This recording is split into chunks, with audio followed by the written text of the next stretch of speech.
الحمد لله والصلاة والسلام على رسول الله وعلى آله وصحبه ومن والاه وما بعد. أيها الإخوة الكرام، نلتقي وإياكم في هذه الليلة المباركة التي هي 25 من شهر شعبان لعام 46 و400 وألف للهجرة، الموافقة 23 من شهر فبراير لعام 25 و2000. كعادتنا في ليالي الاثنين نسرد أخبار خيار الناس بعد الأنبياء والمرسلين عليهم أفضل الصلاة وأزكى التسليم، أعني بهم أصحاب رسول الله صلى الله عليه وسلم ورضي الله عنهم أجمعين. وكنا قد عقدنا في الأسبوع الماضي حلقتنا الأولى في ذكر سيرة ومناقب الحسين بن علي رضي الله عنه. وإن لهذا الصحابي الجليل من المواقف المهمة ما يطول ذكره وما يصعب أن نطوي أخباره في حلقة أو حلقتين، لكن كما تعلمون شهر رمضان على الأبواب، وأخشى ألا أتمكن من الإطالة في حديثه، ولذلك سأضطر إلى اختصار حياته اختصارا شديدا، فأعتذر إليكم وأرجو ألا تؤاخذوني على ذلك. Mes très chers frères, nous nous retrouvons dans cette 25e nuit du mois de Sha'ban de l'an 1446, c'est-à-dire le 23 février 2025. Comme chaque dimanche soir, nous nous retrouvons avec les meilleurs des hommes et des femmes dans l'humanité après les prophètes et les messagers, c'est-à-dire les nobles compagnons du prophète sallallahu alayhi wa sallam wa radiyallahu anhum ajma'in. Nous avons commencé la semaine dernière à parler du noble petit-fils du prophète alayhi salatu wa salam, Al-Hussein ibn Ali radiyallahu anhu. Al-Hussein ibn Ali radiyallahu anhu a une vie pleine de positions tout aussi complexes et particulières les unes que les autres, et dont l'histoire finale est tout aussi tragique que triste. Et il est très difficile d'en faire le tour en quelques séances. Cependant, comme vous le savez, le mois de Ramadan est à nos portes. Le week-end prochain, nous serons durant le mois de Ramadan. Et comme vous le savez, durant le mois de Ramadan, le programme des cours est totalement différent.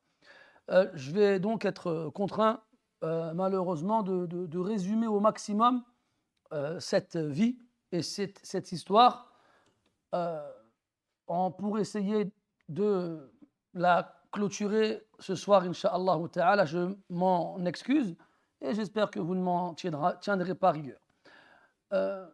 Al-Hussein ibn Ali radiyallahu anhu avait de la part des compagnons du prophète alayhi salatu wassalam une place de choix, et ils avaient envers lui énormément de respect. On a beaucoup de témoignages de la part des sahaba radiyallahu anhum qui le prouvent, de la part notamment de Abu Huraira radiyallahu anhu alladhi kana yanfudu التراب عن قدميه والناس ينظرون، فكان الحسين رضي الله عنه يمنعه عن ذلك ويقول ويأبى أبو هريرة ويسر على صنيعه قائلا لو يعلم الناس ما أعلمه منك لحملوك على رقابهم أو كما قال. Parmi eux, on a Abu Huraira radiyallahu anhu qui, lors d'une janaza, a vu le Hussein radiyallahu anhu et a vu du sable sur ses sandales. Alors il s'est accroupi et il s'est mis à nettoyer de sa main la poussière sur les pieds de Hussein radiyallahu anhu. Le Hussein, gêné, l'en empêche, et Abu Huraira il refuse d'arrêter et il insiste pour continuer, et puis il dit si les gens savaient ce que moi je sais de toi, ils t'auraient porté sur leurs épaules. كذلك رآه عمرو بن العاص رضي الله عنه وكان ينام تحت ظل الكعبة، فلما رآه مقبلا وهو يطوف بالبيت قال هذا خير أهل الأرض في هذا الزمن. Amr ibn al-As radiyallahu anhu, il était en train de faire une sieste à l'ombre de la Kaaba. Il a vu Al-Hussein radiyallahu anhu arriver alors qu'il tournait autour de la Kaaba, et il a dit celui-ci est la meilleure personne sur terre aujourd'hui. Et Abdullah ibn Abbas radiallahu anhuma ra'a الحسين مقبلا على فرسه فأسرع إليه ليأخذ بزمام فرسه فقال له الناس لماذا تصنع هذا؟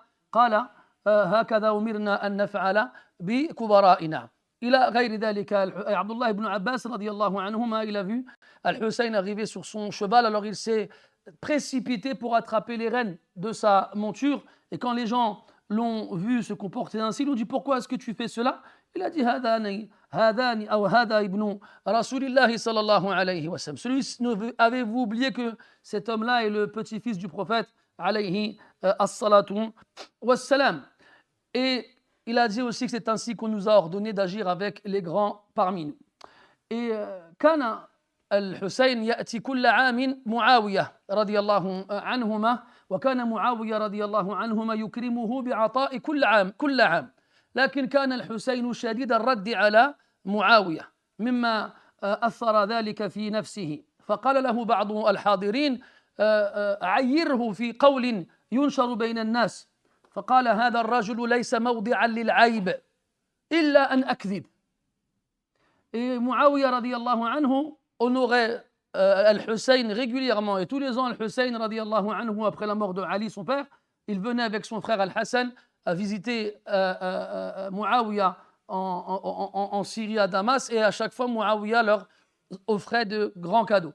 Et Al-Hussein radiallahu anhu était dur, et il avait des réponses comment dirais-je, tranchantes à l'égard de Muawiyah, ce qui lui faisait de la peine, et les gens le remarquaient, mais Muawiyah n'a jamais rien dit à Al-Hussein. Alors il y a certains qui lui ont suggéré de le critiquer et de faire en sorte que cette critique soit propagée parmi les gens. Et là, Muawiyah l'a refusé, il a dit non. Cet homme-là, on ne peut pas le critiquer si ce n'est en mentant. Si on ment, oui, on peut le critiquer. Mais si on dit la vérité, on ne trouve aucun moyen de lui adresser la moindre critique. وكان الحسين رضي الله عنه معروفا بالشجاعة وشدة البأس وشارك في الغزوات العديدة وفي الفتوحات الكثيرة. Et Al-Hussein radiallahu anhu était un noble combattant courageux et vaillant, et il a participé à énormément d'expéditions militaires et de conquêtes sur terre et dans la mer. Et durant ces différentes conquêtes, on lui compte sa participation notamment à Tabaristan et à Al-Constantiniya et à d'autres expéditions connues et célèbres durant sa vie. وكما هو معلوم لما خرج أبوه رضي الله عنه إلى العراق كان معه وشارك معه في الجمل وفي صفين وفي غيرهما من المعركات. Et aussi, quand son père était encore vivant, Al-Hussein radiallahu anhu était à ses côtés durant les batailles qu'il a livrées en Irak, notamment Al-Jamal et As-Siffin. Après donc la mort de son père et la mort de Al-Hassan, Al-Hussein radiallahu anhu kana yaqturu al-Madina. Al-Hussein radiallahu anhu, il vivait à Médine. وقبل أن يموت معاوية رضي الله عنه استخلف ابنه يزيد. Et avant que Muawiyah ne meure رضي الله عنه, il a désigné son fils Yazid pour lui succéder. Et il est important de préciser que la situation politique de l'époque, elle est chaotique, et que le semblant de stabilité est apparu seulement quand Muawiyah radiallahu anhu a succédé à Al-Hassan, quand Al-Hassan il a accepté de lui laisser la place. C'est à ce moment-là que la Ummah a connu un répit. Elle a connu une période dans laquelle les guerres se sont arrêtées. Après une longue période dans laquelle il y a eu énormément de guerres et de massacres. Et donc Muawiyah radiallahu anhu, il est au Sham, et il a réussi grâce à Allah à maintenir un équilibre et une stabilité, et il a réussi aussi à convaincre une grande partie des habitants de l'Irak, et il avait peur que cette stabilité soit rompue si il ne désignait personne, ou s'il désignait quelqu'un derrière lequel l'ensemble des musulmans ne seraient pas d'accord. Alors il pensait qu'en désignant son fils Muawiyah, qu'il allait reprendre le flambeau à Damas de la même façon que lui-même a gouverné les musulmans et que donc les musulmans ne verraient pas de changement dans leur vie de tous les jours. Il pensait que c'était la meilleure solution à faire. Et dans tous les cas, إنما اجتهد ورأى أن ذلك الأمر أحسن الاختيارات والمجتهد بين الأجر والأجرين. Et comme vous le savez, il a fait un effort de réflexion et il pensait que c'était la meilleure des solutions à prendre. Et comme vous le savez, celui qui fait un ijtihad, il est entre une ou deux récompenses. Mais quand Muawiyah est mort, radiyallahu anhu, et que la nouvelle a été apprise par certains compagnons qui étaient notamment à Médine et à Mecca, certains d'entre eux n'ont pas accepté cela. لماذا؟ لأنهم يرون أن فيهم من هم خير من يزيد بن معاوية بكثير وهم أصحاب رسول الله صلى الله عليه وسلم. Donc beaucoup d'entre eux n'ont pas accepté cette solution-là, car ils voyaient que dans ceux qui restaient parmi les compagnons du prophète alayhi salatu wassalam, il y en avait qui étaient beaucoup mieux placés que Yazid ibn Muawiyah pour être le calife des musulmans. Et ils ne trouvaient pas normal que, alors qu'il y a toujours des compagnons du prophète vivant, un homme qui n'est pas un compagnon prenne la tête de la communauté. Et parmi ceux qui ont refusé de prêter allégeance à Yazid ibn Muawiyah, il y a Al-Hussein ibn Ali, il y a Abdullah ibn Zubayr, et Abdullah ibn Omar, et d'autres encore, mais ce sont eux les trois principaux. En sachant que, par la suite, Abdullah ibn Omar et l'ensemble des Sahaba radiyallahu anhum finiront par accepter de prêter allégeance à Yazid ibn Muawiyah pour la maslaha de la Ummah, pour l'intérêt de la Ummah.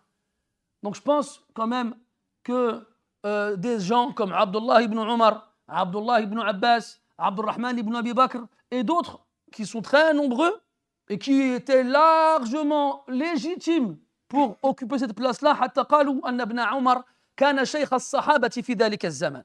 C'est-à-dire qu'Abdullah ibn Umar radiyallahu anhu, c'était lui le cheikh des sahaba à cette époque-là. Mais ils n'ont pas regardé lam yanzuru ila anfusihim. Ils n'ont pas regardé leur personne. Ils n'ont pas regardé non c'est moi qui devrais être ou bien c'est moi ou c'est toi qui devrais être. Ils ont regardé l'intérêt de la Ummah. Ils ont dit هذه الدماء محرمة وهذه الأموال محرمة وهذه الأرض محرمة فلنقم بحفظها بقدر الإمكان. Eux, ils ont regardé ce qui était sacré, c'est-à-dire la terre, les gens, leurs biens, leur sécurité, leur stabilité. Alors, ils ont plus ou moins tous accepté de se ranger et de prêter allégeance à Yazid ibn Muawiyah. Et à ce moment-là, à Médine, il y avait Al-Wali, c'était Walid ibn Utba, Al-Walid ibn Utba, c'était lui le gouverneur de Médine. Et Yazid ibn Muawiyah, qu'est-ce qu'il fait? Il envoie un émissaire à Al-Walid et lui dit de réunir les gens les plus importants qui se trouvent à Médine, et en particulier Quraysh, et en particulier le Hussein, pour qu'il prête allégeance par procuration à Al-Walid, comme il faisait auparavant. Donc ils allaient voir le gouverneur de chaque province et ils prêtaient allégeance au nouveau calife par leur biais. Et Yazid, il a insisté auprès de Al-Walid pour qu'il s'occupe de Al-Hussein de la meilleure façon, pour qu'il le couvre d'honneur et pour qu'il lui donne le respect qui lui est dû, et pour qu'il ne le presse pas ou ne le stresse pas ou ne l'oppresse pas. Et Al-Walid, il s'est exécuté, mais Al-Hussein, il a refusé. Et qu'est-ce qui s'est passé? Al-Hussein et Abdullah ibn Zubayr, ils ont quitté Médine en direction de Mecca. Et ceux qui sont restés à Médine, et parmi eux Abdullah ibn Omar, ont fini par prêter allégeance, comme je vous l'ai dit, à Al-Walid ibn Utba, qui l'a, lui, transmise par la suite à Yazid ibn Muawiyah. Donc après cela, Al-Hussein, il va à Mecca. Il va à Mecca, il y reste, et Abdullah ibn Zubayr, kadalika, il y reste. Et eux, ils refusent de prêter allégeance à Yazid ibn Muawiyah.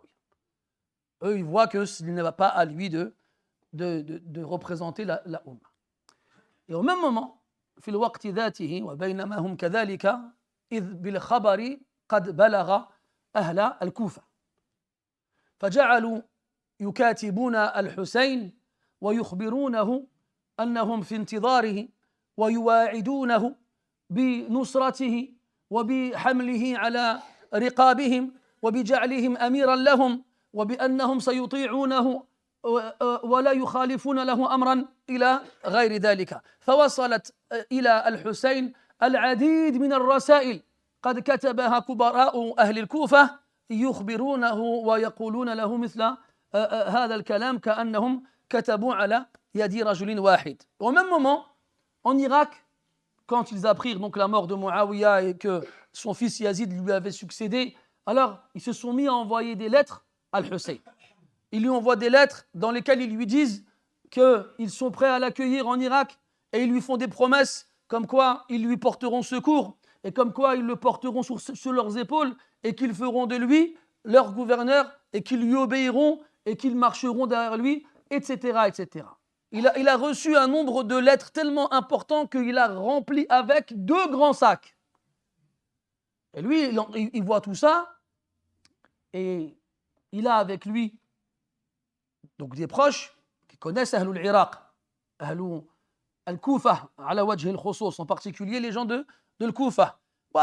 واشتهروا بين الناس بخيانتهم وخذلانهم وانغماسهم في الكذب والزور. Et ils sont connus malheureusement pour trahir et pour ne pas respecter leurs engagements et surtout pour mentir. Et on sait ce qu'ils ont fait à Ali radiyallahu anhu et on sait aussi ce qu'ils ont fait à Al-Hassan radiyallahu anhu. Alors Al-Hussein radiyallahu anhu, il a un cousin qui est avec lui. C'est Muslim ibn Aqil ibn Abi Talib, le fils de Aqil, le frère de Ali radiyallahu anhum ajma'in. Il l'envoie en Irak. Il lui dit voilà, il a écrit une lettre à Al-Iraq. Il leur a dit jazakumullahu khaira wa barakallahu fikum. Ha ana ab'athu ilaykum أخي وأحب الناس إلي مسلم بن عقبة لأجل أن يتأكد أنكم مقبلون على استقبالنا. Donc il leur envoie son cousin Muslim ibn Uqba, et Muslim ibn Uqba en chemin il se perd. Alors il s'arrête à Médine et il engage 2 guides pour l'amener à destination. Et les 2 guides aussi se perdent jusqu'à ce qu'un des 2 meure en chemin. Et là, Muslim ibn Uqba, il se rend compte que, subhanallah, il y a des difficultés immenses pour arriver à destination. Il le sent mal. Il dit, c'est bizarre, comme s'il y avait quelque chose. Alors, Muslim ibn Uqba, il envoie une lettre à Al-Hussein. Yas'aluhu an yu'afiyahu an muhimmatihi. Il lui demande de le libérer, de le dispenser de sa mission. Mais Al-Hussein, il refuse. Il lui dit, va jusqu'au bout et regarde ce qu'il arrivera une fois arrivé.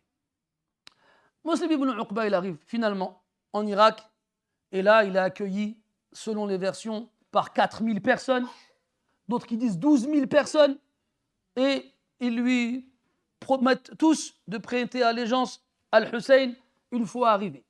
Et donc là, Muslim ibn Uqba, il voit ce qui se passe, il s'empresse d'écrire une lettre à Al-Hussein et il lui dit « Alhamdulillah, je suis arrivé en sécurité et j'ai été reçu par des dizaines de milliers de personnes qui sont tous prêts à t'accueillir et à te secourir. » Alors, lorsque l'information est arrivée à Al-Hussein, Ja'ala yatajahazu lil-rahil. Il s'est préparé pour partir. Wa ma'ahu ahluhu, et avec lui sa famille. Wa ansaruhu min ahli Makkah.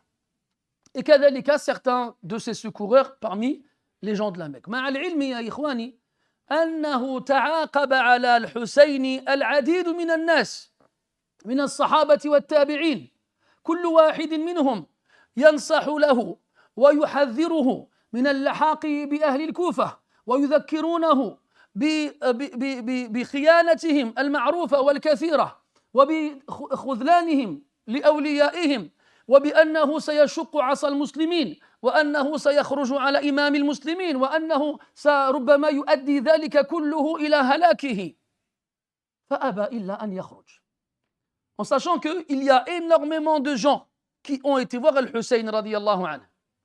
Abdullah ibn Zubayr lui-même, il lui a dit n'y va pas, reste ici, c'est mieux pour toi.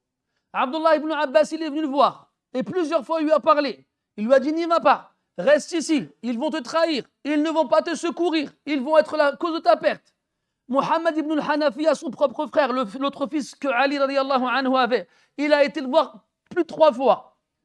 Et Jabir ibn Abdullah aussi, il a été le voir. Et Abu Waqid al-Laythi et beaucoup d'autres. Mais sans aucun succès. Al-Hussein radiyallahu anhu a refusé d'écouter qui que ce soit. في بعض الروايات قال لابن عباس سأستخير ربي. Je vais faire l'istikhara. Et il a fait l'istikhara. Alors le lendemain, il a dit ماذا بدا لك? Qu'est-ce qui t'est apparu? Il a dit أنا عازم على الخروج. Il a dit je reste déterminé à partir. Et il a dit à un autre, après qu'il lui a dit si tu continues, tu vas ne trouver là-bas que ta perte et que ta mort. Il leur a dit لكم لي عملي ولكم عملكم أنتم بريئون مما أعمل وأنا بريء مما تعمل. Il leur a lu le verset dans Surat Yunus qui dit j'ai mes actions, vous avez les vôtres. Je me désavoue de ce que vous faites et vous vous désavouez de ce que je fais. Il a insisté et il a réuni donc sa famille et certains de ses proches et ils sont partis.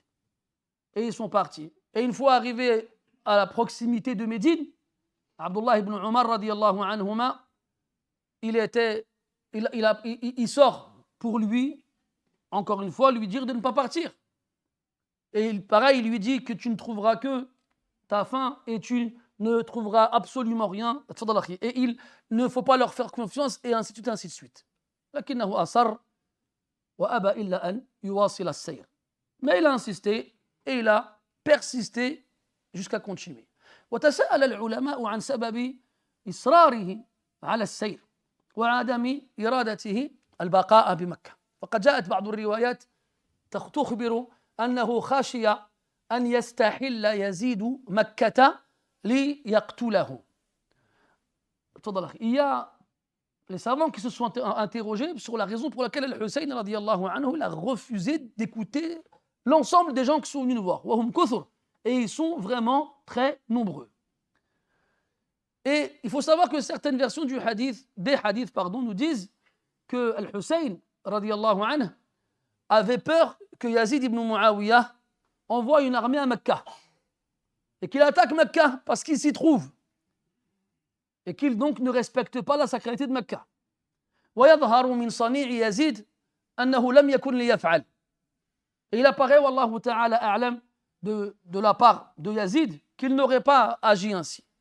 مع العلم يا إخواني أنني أنتهز الفرصة لأحذركم مما يشاع ويذاع هنا وهناك من الأخبار العديدة التي لا تبت إلى الحق بصلة وتلك الأخبار الكاذبة التي افتريت على مثل يزيد ومعاوية وغيرهما مما لا أصل له في الكتب الموثوقة فخذوا حذركم بارك الله فيكم.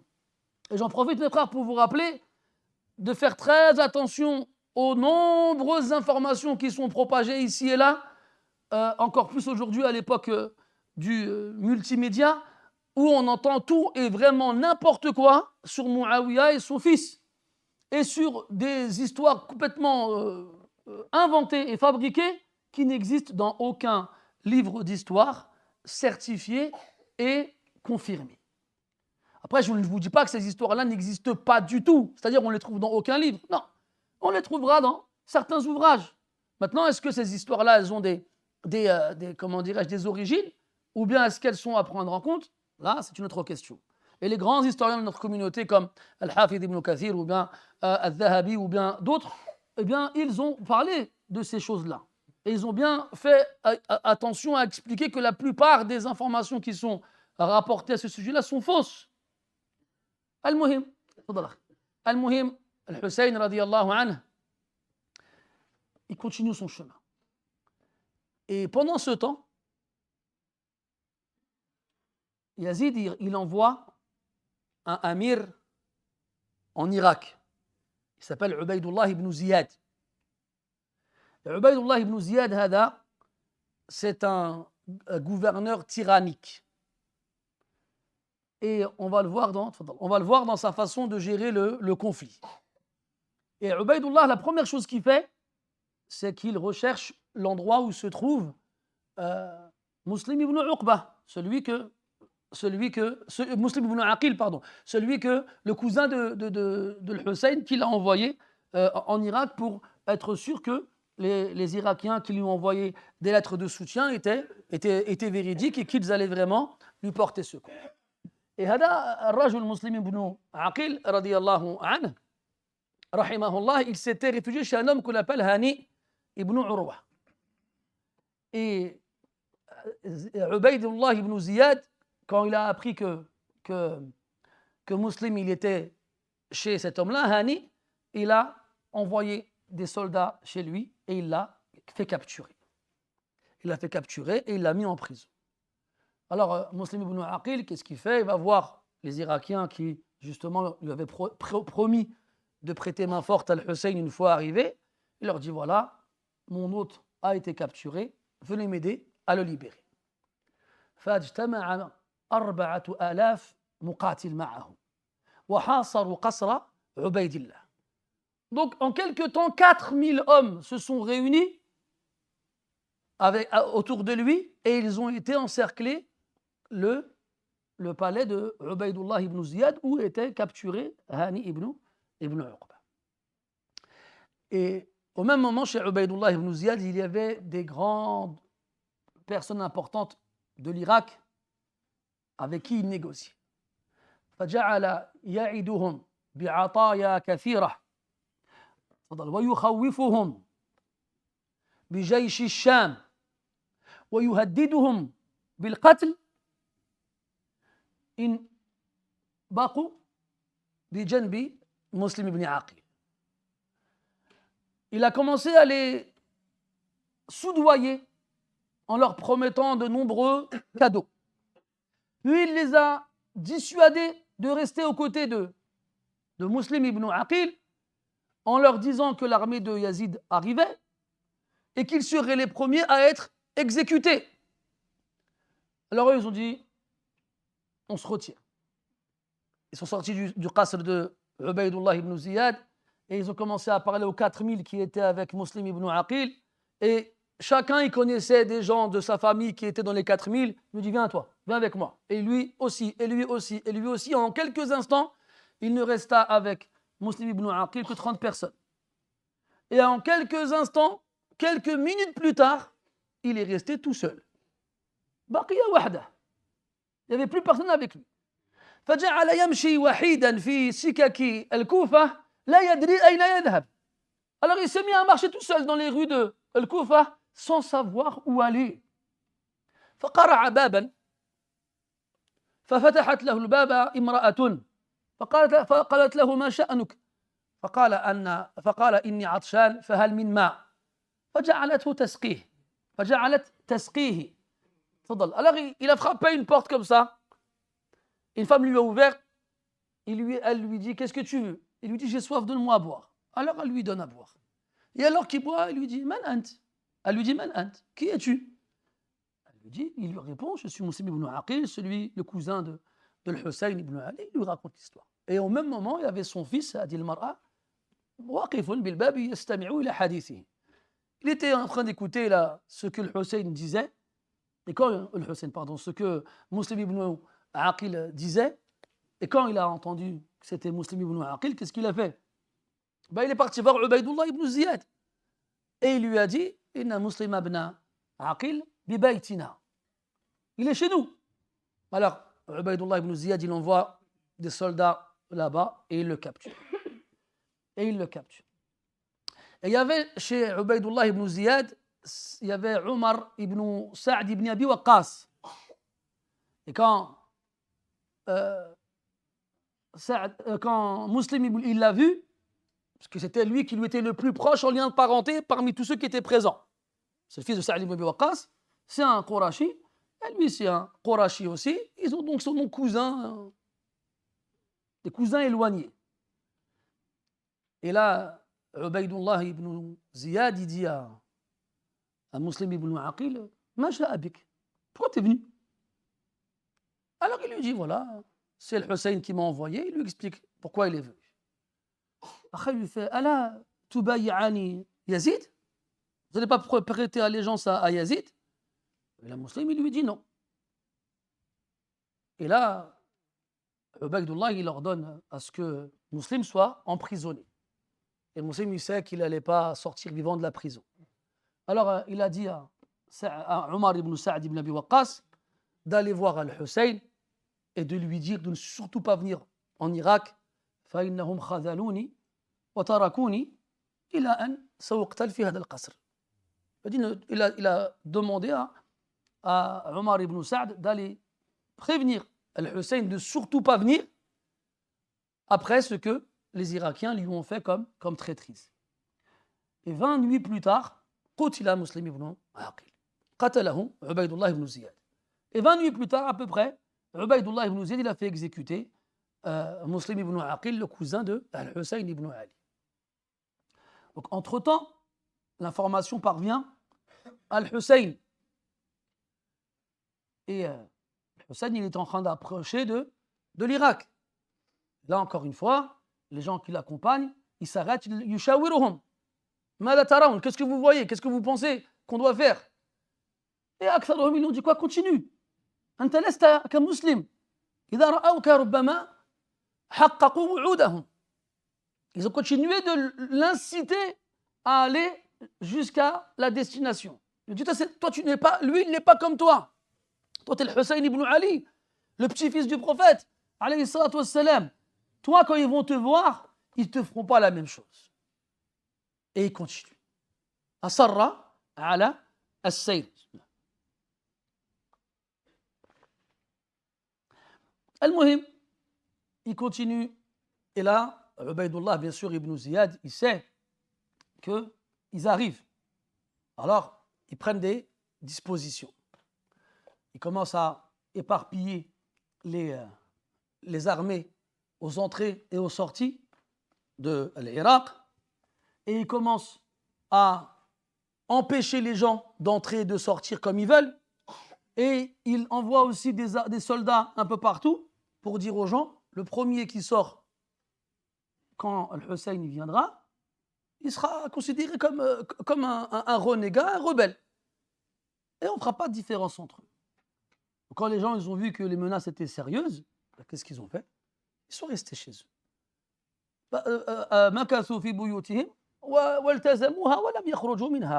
Ils sont restés chez eux et ils ne sont pas sortis. إذن الحسين رضي الله عنه يواصل سيره. Et là, encore une fois, il est important de savoir que Marwan ibn al-Hakam, il envoie une lettre à Ubaydullah ibn Ziyad. Il lui dit, fais attention, c'est le petit-fils du prophète, c'est le fils de Fatima, c'est le fils de Ali. Fais attention, respecte-le, c'est pas n'importe qui. Même Yazid ibn Muawiyah, il lui a dit la même chose. Il a envoyé des lettres à Ubaydullah ibn Ziyad. Et tout ça, mes frères, comme je vous l'ai dit, c'est trop long à expliquer. Mais si un tant soit peu on fait des recherches sérieuses, tout ça, vous le retrouverez sans aucune difficulté. Vraiment. Et vous verrez à quel point l'ensemble des gens n'avaient qu'une idée en tête, c'était de protéger le Hussein. Tous. Même Yazid ibn Muawiyah à qui Al-Hussein a refusé de prêter allégeance. Il ne lui a pas voulu de mal. Mais il y a eu, comment on dit, une cascade d'événements et une série d'événements qui ont fait que ça a dégénéré à la fin. Surtout chez Ubaydullah ibn Ziyad. Et c'est lui qui est limite un des principaux responsables de la catastrophe qui va arriver par la suite. Quand il arrive, Al-Hussein en Irak, Ubaydullah il lui envoie un amir. Et il lui demande de négocier avec lui. Pourquoi tu es venu? Qu'est-ce que tu veux? Et là, Al-Hussein, il lui sort les lettres. أتى معه بجعبتين مليئتين بالكتب يعني بالرسائل. Il a ramené avec lui 2 énormes sacs remplis de courrier qu'il a reçu des Irakiens, comme quoi ils l'attendent à deux pieds fermes pour lui prêter secours, etc. etc. Et là, le amir de Ubaydullah ibn Ziyad, il comprend que Al-Hussein, il a été trompé. أنه قد غره الناس. Les gens, ils l'ont trompé. Alors, il envoie à Ubaydullah ibn Ziyad, il lui dit, voilà ce qui s'est passé, voilà ce qui s'est passé. Et là, Ubaydullah ibn Ziyad, il dit quoi? Il lui dit, مره أن يبايع يزيد وخلي سبيله. Il lui dit, demande-lui de prêter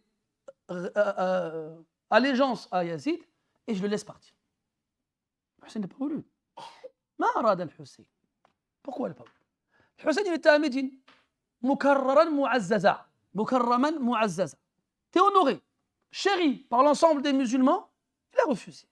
Vous savez, العرب في ذلك الزمان كانوا أصحاب نخوة وأنفة.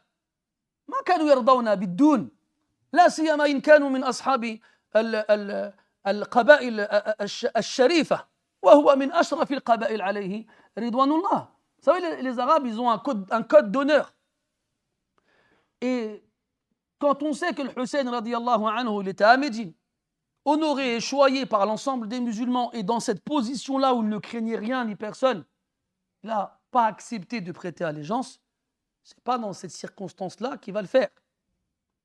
C'est l'honneur, le code d'honneur, la dignité que les Arabes avaient jusqu'à il n'y a pas très longtemps de ça. Wa inna lillahi wa inna ilayhi raji'un. Le muhim, il a refusé. Alors il a proposé, le Hussein, il a dit, écoute, da'ni arji'u min haythu atayt, ou واصلني. اسمعوا هذا جيدا. واصلني أو سايرني إلى الشام فأذهب بنفسي إلى يزيد فأبايعه، أو سايرني إلى ثغر من ثغور المسلمين فأصير رجلا منهم لي ما لهم وعلي ما عليهم. هكذا قال بالمعنى. Quand le amir de Ubaydullah il vient voir le Hussein, il lui dit, Ubaydullah, il te propose de prêter allégeance à Yazid et tout est fini. Qu'est-ce qu'il dit, le Hussein? Il dit non, pour les raisons que je vous ai citées. Et il propose trois choses à Ubaydullah ibn Ziyad. Il propose la première, que son armée, cette armée-là, l'accompagne, al Hussein, jusqu'au Sham pour qu'il se rende de lui-même auprès de Yazid et pour qu'il lui prête allégeance directement, sans intermédiaire. Parce que lui, c'est un noble, et le noble, il ne va pas passer par des intermédiaires. Il va y aller de lui-même. Première proposition. La seconde, il dit, s'il ne veut pas, alors laisse-moi revenir d'où je viens. Et s'il refuse de me laisser partir d'où je viens, alors accompagne-moi aux frontières les plus proches, et je serai un musulman parmi les musulmans qui aura les mêmes droits qu'eux et les mêmes devoirs. Quand le amir de Ubaydullah revient avec les propositions de Hussein, كاد عبيدullah أن يوافق على طلبه وأن يخلي سبيله إلى الشام، لأن الأهم أن يدخل تحت أمر الخليفة وأن ينتهي الأمر. Ubaydullah, il a failli accepter. Parce que ce qui compte, c'est quoi? C'est que le Hussein, il prête allégeance au nouveau calife et que cette histoire se finisse. لكن كان من ضمن الجلساء والوزراء رجل يقال له ابن ذي الجوشن فأشار برأي ما أسوأه فقال لو فعلت سوف يكرم يزيد الحسين فيعزلك ويجعلك مكانه ويجعله مكانك فلا تتركه يذهب. Et là, il y avait un des conseillers de Ubaydullah ibn Ziyad qui était dans son palais quand le chef de l'armée est venu lui transmettre les propositions que le Hussein avait avait faite, il lui dit ne le laisse surtout pas faire ça. Parce que si jamais tu le laisses partir au Cham et qu'il accepte de prêter allégeance à Yazid, Yazid sera tellement content qu'il voudra l'honorer et il te retirera toi de ton rang de chef d'ici et il le mettra à ta place. Et là, gharrahu shaytan.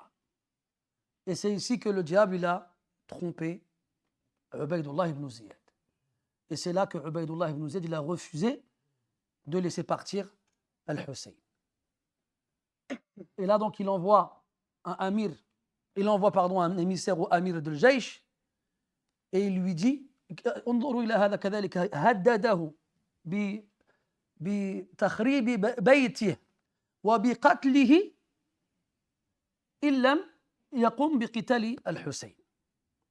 Et là, Ubaydullah ibn Ziyad, il dit au chef de l'armée, qui jusqu'à présent faisait l'intermédiaire entre le Hussein et Ubaydullah, il lui dit, écoute, c'est simple, si jamais tu ne lances pas les hostilités dans les plus brefs délais, je vais détruire ta maison et à la fin je vais te tuer toi. Donc il ne lui a pas laissé le choix.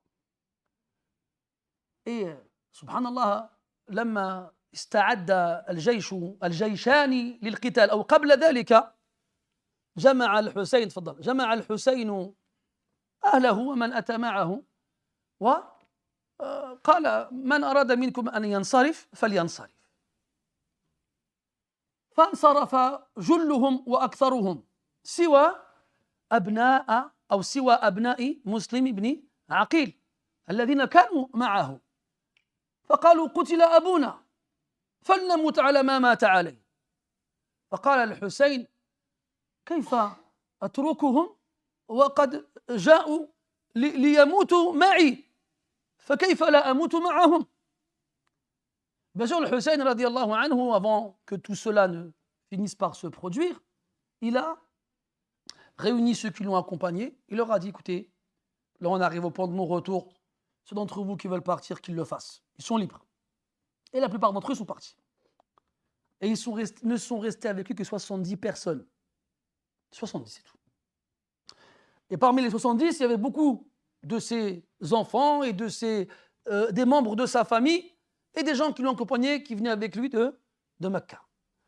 Et parmi eux, il y avait aussi les enfants de Muslim ibn Aqil, son cousin, qu'il avait envoyé pour confirmer les dires de Ahlul Kufa et qui s'est fait tuer, comme je l'ai dit tout à l'heure. Et eux, ils ont dit non, on ne part pas. Notre père, il a été tué ici. On ne va pas partir ici alors qu'il a été tué ici. Nous, on va continuer jusqu'au bout, quoi qu'il arrive. Quitte à devoir mourir là où il est mort et pour la raison pour laquelle il est mort, ou bien nous aussi on mourra. Et là, le Hussein radiallahu anhu n'a pas pu les laisser et partir. C'est lui qui les a ramenés ici. C'est lui qui a envoyé leur père se faire tuer. C'est lui, en sachant que je ne vous ai pas dit, ça m'est sorti de la tête, mais avant qu'il arrive en Irak, il a envoyé plusieurs fois des émissaires pour prendre des nouvelles. Plusieurs, 3, 4. Et à chaque fois, ils se faisaient tous tuer une fois arrivés. À chaque fois. Et lui, il ne pouvait pas avoir d'autres informations si ce n'est d'aller vérifier par lui-même. Donc lui, il l'accompagne, alors que tout le monde dit, ils ne vont pas vous tenir leur parole, ils vont vous trahir, vous allez au devant de votre perte, et ils entendent tout ça, et ils continuent à aller avec eux. Puis ils apprennent la mort de plusieurs parmi eux, et ils continuent d'aller avec eux. Et là, à la fin, il leur dit, écoutez, ceux qui veulent partir, qu'ils partent. Et il y en a qui partent et il y en a qui décident de rester. Et là, est-ce que vous pensez que le Hussein, il va les laisser? Il ne va pas les laisser. Il va aller jusqu'au bout de lui. ثم في اليوم العاشر من شهر محرم من السنة 61 من الهجرة. Puis on arrive au jour fatidique. Après cet échange que je viens de vous raconter, il a eu lieu dans la nuit. Et au lever du jour, c'était le 10e jour du mois de Muharram, de la 61e année de l'Hégire. Ils se sont arrêtés à un endroit, et le Hussein dit Masmu hada al-makan. قالوا كربلاء. قال سبحان الله كرب وبلاء. Ils sont arrivés une fois le soleil levé, il demande comment s'appelle cet endroit. Et on lui dit Karbala. Et lui dit, ça lui a fait penser à deux mots. Karb, en gros, souci, wabala, et épreuve. Hein? C'est, comme on dit, du tasha'um. C'est comme s'il avait de la firasa, une intuition. C'est comme s'il avait pressenti que ce nom-là n'inspirait absolument rien de bon. فكان في جيش أمير عبيد الله بن زياد 4000 مقاتل وهم أقل من 80 رجلا. Dans l'armée de Ubaydullah ibn Ziyad, il y avait 4000 combattants. Et dans le groupe qui accompagnait le Hussein, ils étaient à peine 70 et quelques, moins de 80. Et le amir du Jaysh, comme on l'a dit, lui, il ne voulait pas le qital. Il ne voulait pas faire quoi que ce soit. ولكن لن يجد بدا إلا أن يمتثل الأوامر. Il n'a pas eu d'autre choix que d'exécuter les ordres. Alors, فبدأت المعركة. Le combat a commencé et très très rapidement, les 70 et quelques hommes qui étaient avec le Hussein furent tués. Il ne restait que le Hussein. وحده. وما يجترئ أحد من المقاتلين أن يدنو منه لمكانته. Et aucun des combattants n'a osé s'approcher de lui. Aucun. Pas parce qu'ils ont peur de lui. Alors que Hussein, comme on l'a dit, un combattant aguerri qui, malgré le fait qu'il était tout seul, continuait à se défendre bec et ongle. Walakin, c'est le petit-fils du prophète, alayhi salatu wassalam. C'est pas n'importe qui. Et les gens, ils le savent. Par contre, la complexité de la situation. Et là, il y a deux hommes. Et là, كذلك اختلفت الروايات في تسمية من طعنه الطعنة التي مات منها. Les savants et les historiens divergent sur le nom en question de celui qui lui a asséné le coup fatal. À la kulli hal, ils sont plusieurs à lui avoir asséné des coups. Certains qui ont pris, qui ont eu cette audace. Et طعن في جسده عدة مرات حتى قضى نحبه رضي الله عنه وارضاه فاجتزوا رأسه وأخذوه إلى عبيد الله بن زياد. Donc il a été tué de plusieurs coups dans son corps et ils l'ont décapité. Ils lui ont coupé la tête et ils l'ont ramené auprès de Ubaydullah ibn Ziyad.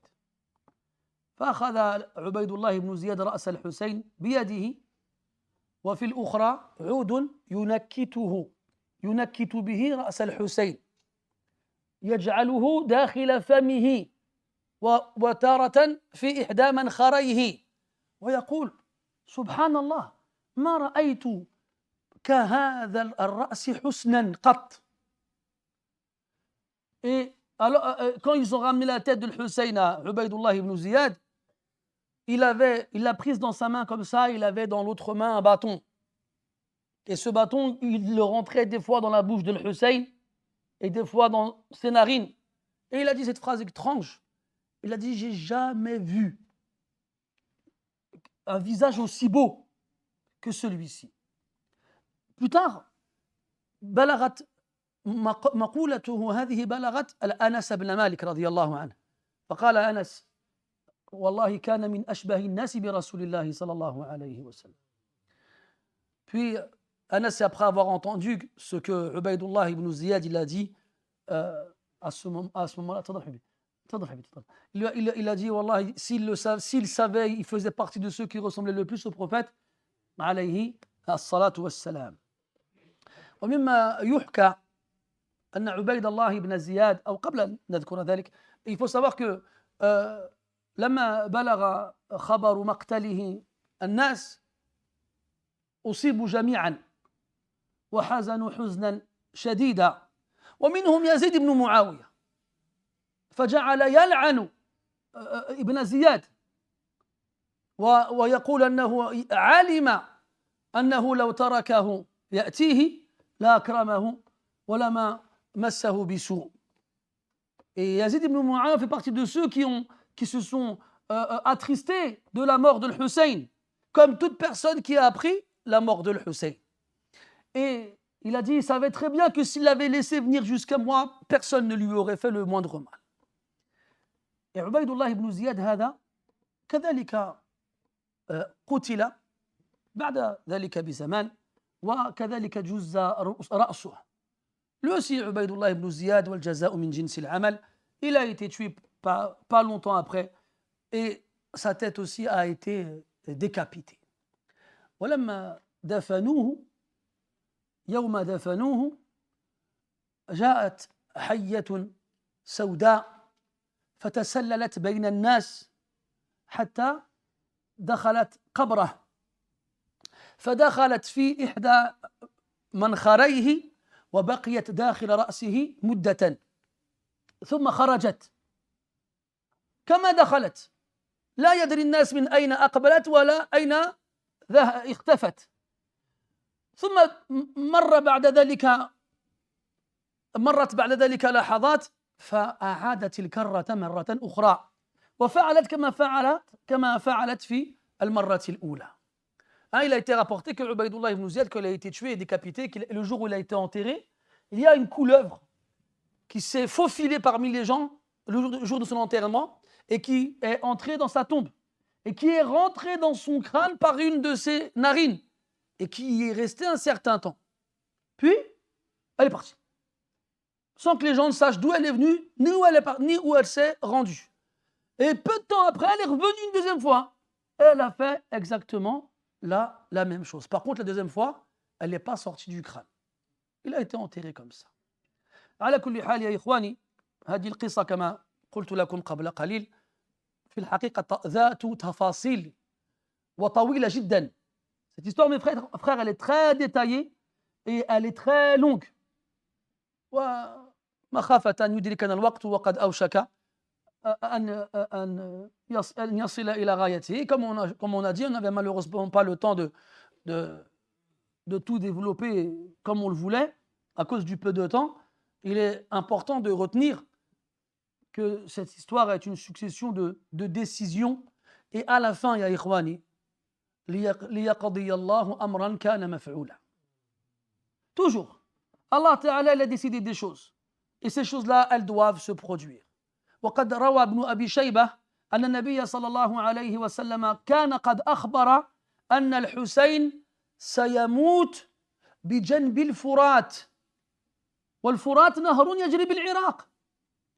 Il a été rapporté par Ibn Abi Shayba que le prophète alayhi salatu wassalam avait informé que le Hussein allait mourir à proximité de l'Euphrate. Et comme vous le savez, l'Euphrate est un fleuve qui coule en Irak. يقضي الله أمرا كان مفعولا. Pour qu'Allah tabaraka wa ta'ala fasse se réaliser une décision qui avait déjà été prise. ويقول العلماء, et les savants ils disent, et وهذا ما قاله ابن عباس رضي الله عنهما للحسين قال له إن الله تبارك وتعالى خير جدك بين الدنيا والآخرة فاختار الآخرة وأنتم أهل بيته لكم نصيب من ذلك ويأبى الله أن يجمع لكم بين النبوة والإمارة فمن أرادها كان لا بد أن تسلب منها أو كلام من هذا القبيل. Et Abdullah ibn Abbas il avait dit à Al-Hussein radiyallahu anhu qu'Allah tabaraka wa ta'ala avait fait choisir au prophète alayhi salatu wassalam, son grand-père, entre ce bas monde et l'au-delà. Et le prophète alayhi salatu wassalam avait choisi l'au-delà. Et vous êtes les membres de sa famille. Et vous avez une part de son choix. Et Allah, il refuse de réunir entre vos mains, vous, la famille du prophète, alayhi salatu wassalam, la prophétie et le fait de gouverner les gens. On gouverne les gens soit avec la prophétie, soit avec le pouvoir. Et c'est soit l'un, soit l'autre, pas les deux. Et si jamais vous voulez absolument l'avoir, alors on ne fera que vous le retirer. Ali radiallahu anhu, il l'a eu légitimement et il lui a été retiré. Al-Hassan radiallahu anhu, il l'a eu légitimement, kadhalika, il lui a été retiré. Et Al-Hussein radiallahu anhu, il l'a eu légitimement et il lui a été retiré. Et parmi les seuls descendants qui ont survécu de Al-Hussein, son fils Ali. Il a eu 2 fils qui s'appelaient Ali. Ali al-Akbar ou Ali al-Asghar. Et Ali al-Akbar, il est mort à Karbala avec son père. Et Ali ibn Hussein al-Asghar, c'est lui qui a survécu. وهو الملقب بزين العابدين. C'est lui qu'on appelle la beauté des adorateurs. Al-Muhim, tout ça pour dire, mes frères, que notre Ummah, elle est passée par des moments très difficiles. Et on voit à travers l'étude de ces événements-là à quel point gouverner les gens est d'une responsabilité énorme. Et nous, on ne s'en rend pas compte. Et on ne s'en rend pas compte à quel point, surtout, la vie des musulmans, elle est sacrée. Et qu'on doit toujours chercher la solution qui aura comme résultat le moins de mal possible. Le moins de mal possible. Parce que c'est facile, nous, on est là, on est ici, alhamdulillah, tout va bien, tout le monde dans sa maison, il a le chauffage, l'électricité, il n'a rien à craindre ni à redouter. Et puis on est là, on regarde la télé, on regarde ce qui se passe dans tel pays, puis on est en train de dire, ouais, telle personne elle a fait ci, telle personne elle a fait ça, comme si c'était des décisions faciles à prendre. Mais ce n'est pas des décisions faciles à prendre. Regardez rien que nous, à notre échelle, à la mosquée. Normalement, ça devrait être simple. Il n'y a que des uqala, des gens qui sont doués de raison, alhamdulillah, des gens qui sont connus pour leur bon comportement. Normalement, tout devrait bien se passer. Et pourtant, il y a toujours un ou plusieurs éléments qui rendent les choses difficiles pour tout le monde. Et après, tout le monde se demande que faire. Des fois, il suffit d'une seule personne, mes frères. Une seule personne.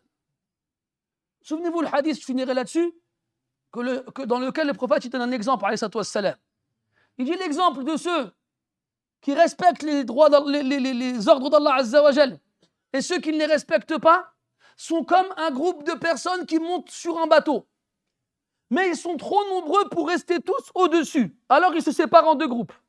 Il y en a un qui reste en haut et l'autre qui va dans la cale, en bas, à l'intérieur. Et ceux qui sont en bas dans la cale, à chaque fois qu'ils ont soif, ils frappent en haut, ils disent « Ah, ashab al-fouq, sqouna » ceux qui sont en haut, on a soif, donnez-nous à boire. Alors ceux en haut, qu'est-ce qu'ils font à chaque fois? Ils leur donnent à boire. Et puis au bout d'un moment, il y en a un en bas, il se dit on est toujours en train de leur demander à boire. On n'est pas dans l'eau, on est dans l'eau. هيا بنا نحفر حفرة فكلما احتجنا إلى الماء استقينا بأنفسنا. Et là, il leur dit quoi? Regardez, on est dans le bateau, on est en bas chaque fois qu'on a besoin de boire de l'eau. Venez, on fait un trou dans le bateau et à chaque fois qu'on aura besoin de l'eau, on prendra de l'eau directement. أصحاب العلو ماذا عليهم؟ لو تركوهم لهلكوا جميعا ولو أخذوا بأيديهم لنجوا جميعا. فلا بد من أخذ أيدي السفهاء حتى ينجو الجميع. Et là, les gens d'en haut, ils n'ont pas le choix. S'ils ne font rien, ceux d'en bas, ils vont faire un trou dans la cale et le bateau, il va couler et ils vont tous mourir. Et s'ils les empêchent d'agir, ils vont tous être sauvés.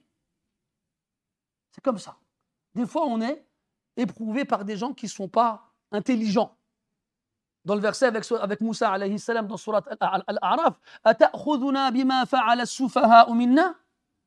Vas-tu nous punir pour ce que les sots parmi nous ont fait? Donc c'est Moussa alayhi salam, il a peur que des gens dans Banu Israël qui sont ghayru uqala, ghayru adhkiya, ils fassent des erreurs et qu'à cause de leurs erreurs, tout le monde en paye les conséquences. Nous encore plus. Donc on doit faire très très attention à conserver les choses qu'on a eu autant de mal à avoir et qu'on a mis des années à avoir.